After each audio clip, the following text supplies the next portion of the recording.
Welcome, Saints, to another week of Ecclesiastes Bible study. Today we're in week 6, and if you missed the first 5 studies, they're up on the channel right now. Go ahead and check them out.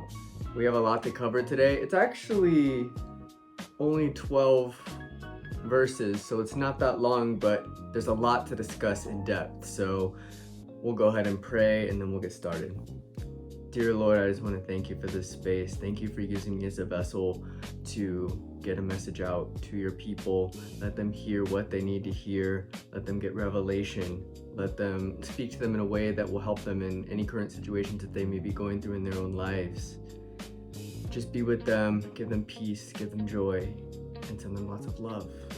In your name, Jesus, I pray. Amen. All right, let's get started. Ecclesiastes 6. So I've got my Bible, which is the New Revised Standard Version Updated Edition. I've got the Amplified version here to help us break down anything that needs further explanation. And I also have notes from my study Bible and my own personal notes. All right, so I'm going to read verses 1 through 12, and then you guys get it. We'll break it down. All right, Ecclesiastes 6. There is an evil that I've seen under the sun, and it lies heavy upon humankind. Those to whom God gives wealth, possessions, and honor, so that they lack nothing of all that they desire. Yet God does not enable them to enjoy these things, but a stranger enjoys them. This is vanity. It is a grievous ill. A man may father 100 children and live many years, but however many are the days of his years, if he does not enjoy life's good things, or has no burial, I say that a stillborn child is better off than he. For it comes in vanity and goes in darkness, and in darkness its name is covered. Moreover, it has not seen the sun nor known anything, yet it finds rest rather than he. Even though he should live 1,000 years twice over, yet enjoy no good. Do not all go to one place? All human toil is for the mouth, yet the appetite is not satisfied. Verse 8. For what advantage have the wise over fools, and what do the poor have who know how to conduct themselves before the living? Better is the sight of the eyes than the wandering of desire. This is also vanity and a chasing after wind. Whatever has come to be has already been named, and it is known what humans are, and that they are not able to dispute those who are stronger. The more words, the more vanity. How is one the better? Verse 12. For who knows what is good for mortals while they live the few days of their vain life, which they pass like a shadow? For who can tell them what will be after them under the sun? This is crazy. Verses 1 and 2, there's almost a whole page of notes that I have for it. This is crazy, you guys. I had so much revelation in doing this study. So we're gonna break this down line by line, and some verses will be grouped together. In my Bible, this section is titled The Frustration of Desires. In the Amplified Bible, this one is titled The Futility of Life. Whew. All right, so verses 1 and 2, I'll reread those and then we'll break those down. There is an evil that I have seen under the sun, and it lies heavy upon humankind. Those to whom God gives wealth, possessions, and honor, so that they lack nothing of all that they desire, yet God does not enable them to enjoy these things, but a stranger enjoys them. That's crazy.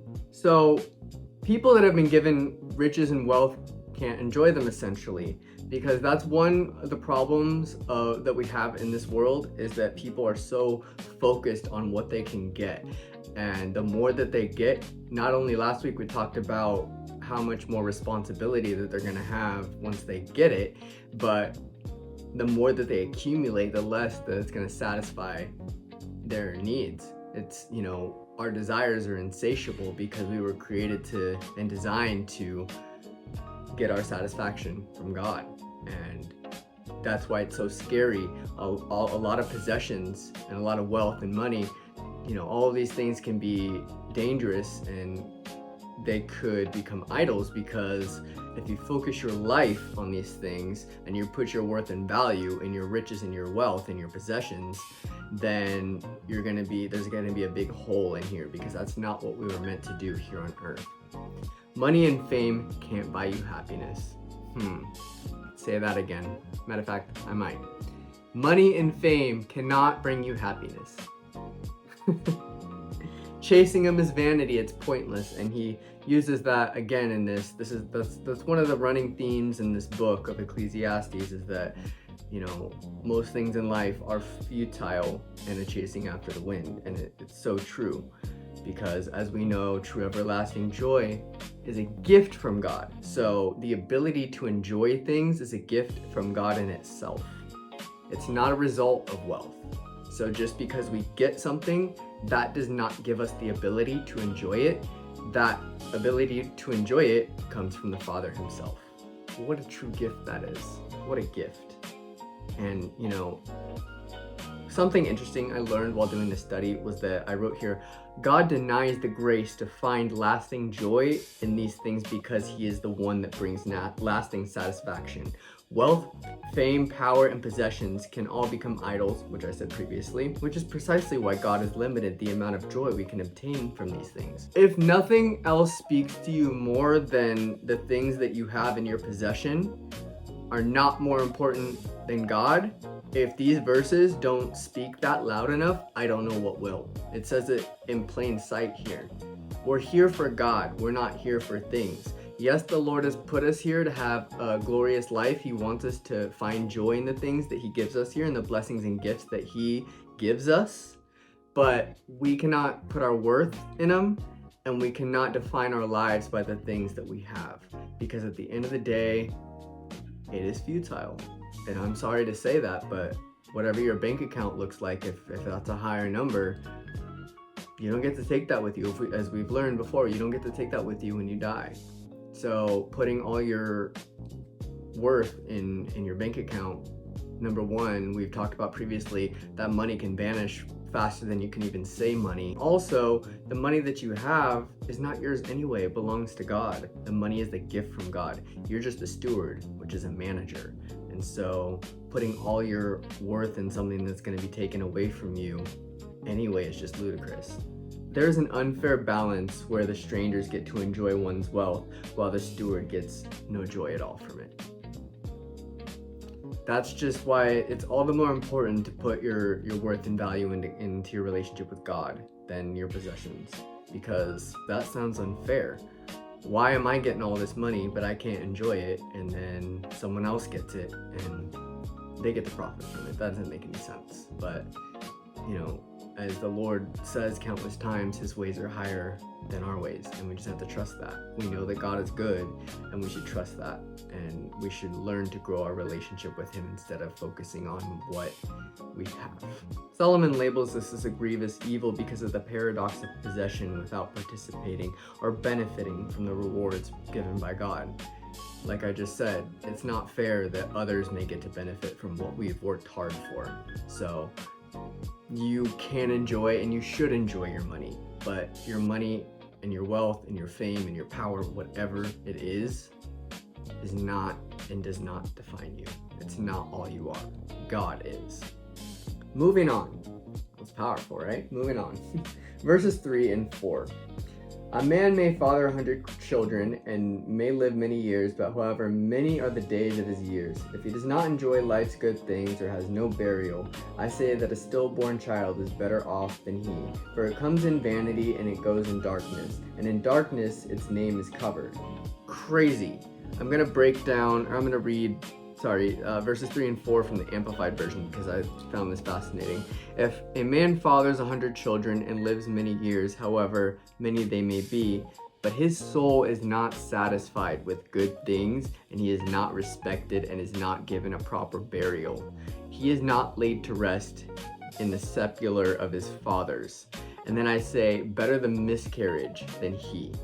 For the miscarriage comes in futility, which is in vain, and passes into obscurity. So it's futile to live a long life without lasting fulfillment and satisfaction. That's what this verse is ultimately saying, and that, you know, a stillborn child is better off because it doesn't get to experience the dissatisfaction of a long life full of hopelessness and misery and dissatisfaction, emphasizing the futility of the matter.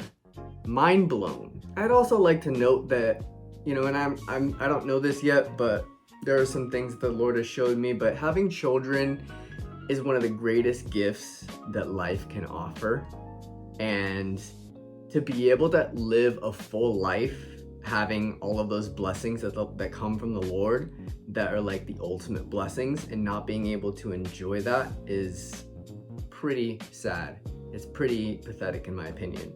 So, to be able to like have a life, live it with those blessings, have all the outward success that you can have and still be miserable inside, that's why it's so important to have your relationship with God, to do life with God, because the blessings that God gives you, He wants to experience them with you. He loves you so much. He wants to be in every crevice of your life, every single area. There is not one area that you can say that God does not want to be a part of. He wants to enjoy that. If you put God number one in your life, He will open the floodgates with blessings upon blessings so that you are able to enjoy those things with Him.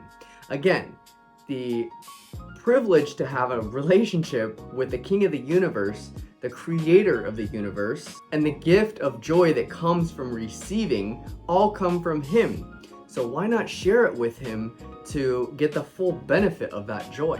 Because that's the only way you're gonna get it. God is the answer each way you spin it. And in the Amplified, when it says in verse 3 that his soul is not satisfied with things, that's insane. Because think about living a whole life, getting everything you could ever dream of, and not being able to enjoy any of it. I'd say that that's pathetic. And that's why they say here that a stillborn baby is more better off than that. And as far as the proper burial goes, no proper burial signifies the lack of respect and honor. So imagine having all of that without having that. It's a gruesome life. And it's important to live with God and live for God. Moving on to verse 5. Moreover, it has not seen the sun or known anything, yet it finds rest rather than he. So that's just talking about the stillborn baby. They have more peace than the one who lives a full life and not able to achieve any peace or any joy. The one who's had all of these experiences unable to be fulfilled. And it's just so tragic just thinking about it. And I know that there have to have been some people, and there are people like that, and it just makes my heart sad because we're put here to enjoy our lives, to have joy, the everlasting joy that comes from God Himself. Verse 6. Even though he should live 1,000 years twice over, yet enjoy no good, do not all go to one place? So basically, again, we've talked about this in previous chapters, everyone dies just the same, everybody goes to the same place, we all end up in the grave. And so regardless of our lifespan and whatever we get in this life, all of our blessings and successes, money, power, fame, possessions, whatever it is, no matter what you get, even if you live a life full of poverty, doesn't matter, you're going to the grave as well. And so that's why Solomon says that all of this is futile, and I don't blame him. I'm also going to throw in that contentment is better than chasing after desires and not being able to achieve them, which leaves that feeling of emptiness inside of you. So gratitude will help with that as well, just being happy with what you have. Verse 7. All human toil is for the mouth, yet the appetite is not satisfied. In the Amplified Bible, it says, all the labor of a man is for his mouth, for self-preservation and enjoyment, and yet the desire of his soul is not satisfied. This is crazy.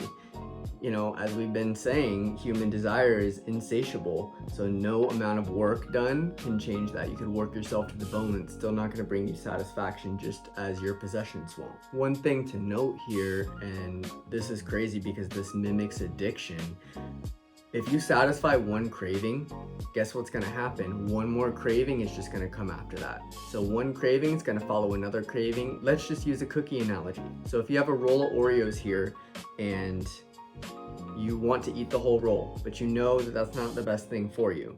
So I'd say just say to yourself, there's a roll of 15 Oreos here, let's just say 15, and you want to eat the whole thing, but you know that's not the smart thing to do. So what I would do is say, hey, I really want these Oreos, and even though these aren't the best thing for me, this is what I really, really want. I'm just gonna pick out 2, and then I'm gonna put the rest away so that I'm not tempted to eat all 15. Because if I let all 15 sit here, then after I finish the 2, what's gonna happen? The craving is gonna come for the rest of the 13 Oreos. And if I satisfy those cravings, what's gonna happen? Yes, a stomach ache, but it's gonna leave me longing and lasting for more. And so the same thing applies to the things that we chase after in life. So we have to be careful. All right, verses 8 and 9. For what advantage have the wise over the fools, and what do the poor have who know how to conduct themselves before the living? Better is the sight of the eyes than the wandering of the desire. This is also vanity and a chasing after the wind. There are those phrases that go again. So my study Bible says for this section, for verses 8 and 9, that wisdom is better than folly, but death destroys its advantage. Contentment is ideal. The more that you practice gratitude and say that you're grateful and thankful for the things that you have, the more contentment that you have. And I would just define contentment as being satisfied with what you have and not having that crave for something else. Just whatever God has blessed you with, you're okay about it. You're good. If God never gave you anything else again in the rest of your life, you'd be a-okay. That's what contentment is. Verse 10. Whatever has come to be has already been named, and it is known what humans are, that they are not able to dispute with those who are stronger. So my study Bible says that the namer or knower is referred to as God, and those who are stronger also refers to as God. God is sovereign, right? He's the ruler of all, and humans are limited. We're all limited. Doesn't matter who you are. None of us are God. And so we shouldn't be acting like it. So therefore we cannot dispute with God. We can't argue with God. We can't say, hey God, my way is better, and it doesn't matter, because at the end of the day, we cannot overpower him. So it's pointless for you to even go there. He's superior. He always has been. He always will be. And so striving against God's plan is pointless. We should be chasing after contentment. And I just want to point out that the more content you are, the more likely you are to be blessed. All right, we're going to close this out with verses 11 and 12. So the more words, the more vanity. So how is one the better? For who knows what is good for the mortals while they live the few days of their vain life, which pass like a shadow? For who can tell them what will be after them under the sun? In the Amplified Version for verses 11 and 12, for there are many other words that increase futility. What then is the advantage for a man? For who, limited by human wisdom, knows what is good for a man during his lifetime, during the few days of his futile life? He spends them like a shadow, staying busy but achieving nothing of lasting value. For who can tell a man what will happen after him, to his work, his treasure, his plans under the sun after his life is over? Basically, excessive words are futile. So there's no point in speaking all of these things when we know that God is in charge, right? Wisdom and knowledge come from God. So it's not like you can out-talk God. God gave you the wisdom and the knowledge that you already have. So there's nothing that you have that does not come from God. So it's pointless to just keep saying things that make no sense anyway. No matter what, we cannot know the fullness of God. He's limited us for a reason, especially with how prideful our species is. I mean, are you kidding me? We should be seeking and pursuing eternal pleasures instead of being solely focused on earthly ones, because as we know, earthly pleasures are futile. Life is short and a shadow passing by, and it's also very unpredictable. So, unfortunately, no one knows what's truly going to happen no matter what. So what's the big fuss about all this stuff anyway? We need to be living for God, with God, and being content. That's the theme that we're running into here, because God is truly the only one that knows what's best for us. So if we know that we don't know what's best for us, why are we trying to argue with God? It's pointless. We're never going to get the upper hand, so why are we even bothering? And the last thing to note here is that after you die, you're not going to know unless God gives you that revelation when you come face to face with him. He's the only one with that knowledge. He's got knowledge that exceeds anything beyond your understanding. God lives beyond time, so he can see all things. He knows all things, and there's no way that we can comprehend that. That is our study for today, Ecclesiastes 6. Thank y'all for hanging in, and let me know in the comments if you got something special out of today's message. We'll see you back next week for study 7. Have a wonderful week.